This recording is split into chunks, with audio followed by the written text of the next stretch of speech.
A federal manhunt is underway for former Maryland Governor Larry Hogan's former chief of staff. FBI and U.S. Marshals are both working on the search for Roy McGrath. Authorities say McGrath failed to appear in court in Baltimore Monday for his wire fraud and embezzlement trial.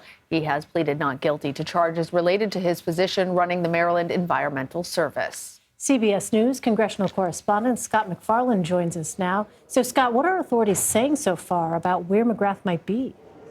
Elaine and Lana, CBS News has learned the FBI is executing searches today in Florida in relation to this investigation of Roy McGrath, even before he went missing, even before he became a fugitive. This case was profoundly peculiar. Roy McGrath, when serving as one of the most powerful state officials in America, is accused of fleecing taxpayers, of going on a European vacation from Barcelona to Rome while claiming to be on the job and collecting taxpayer-funded salary, of also executing a scheme allegedly to secure a nearly $250,000 severance payment from one taxpayer-funded agency before going to work as chief of staff for Governor Larry Hogan, who until recently was thought to be a possible presidential candidate.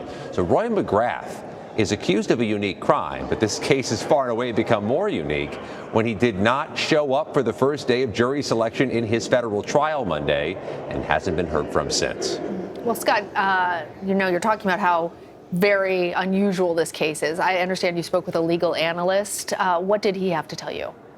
We're speaking with a lot of players in this case, but we also spoke to a veteran public defender from Maryland, a former federal defender and legal analyst and professor.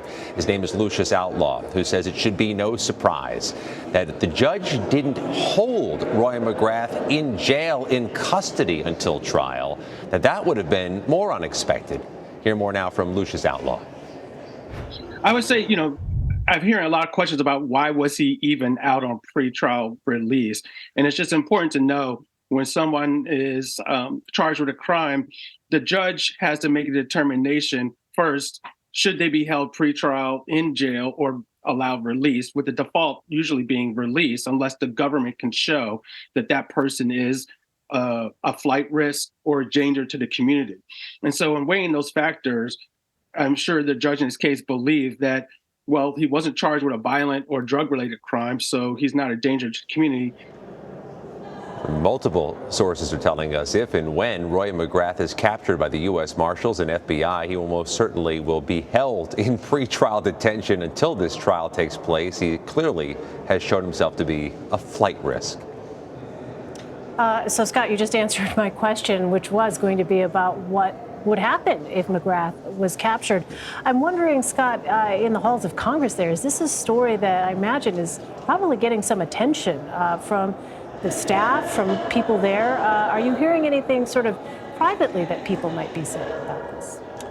Well, this has underscored for America what was clearly known in Maryland. This is a transcendently weird case involving a very high-profile figure. It's now capturing the nation's attention.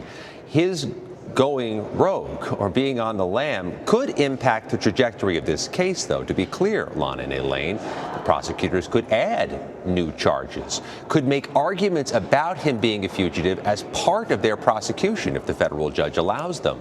But also, he may end up being in pretrial jail in Baltimore when he goes on trial, a trial that most certainly will have to be rescheduled. It was supposed to start this week. And Lana and Elaine, I'm told, they had the prospective jurors in the courthouse ready for jury selection.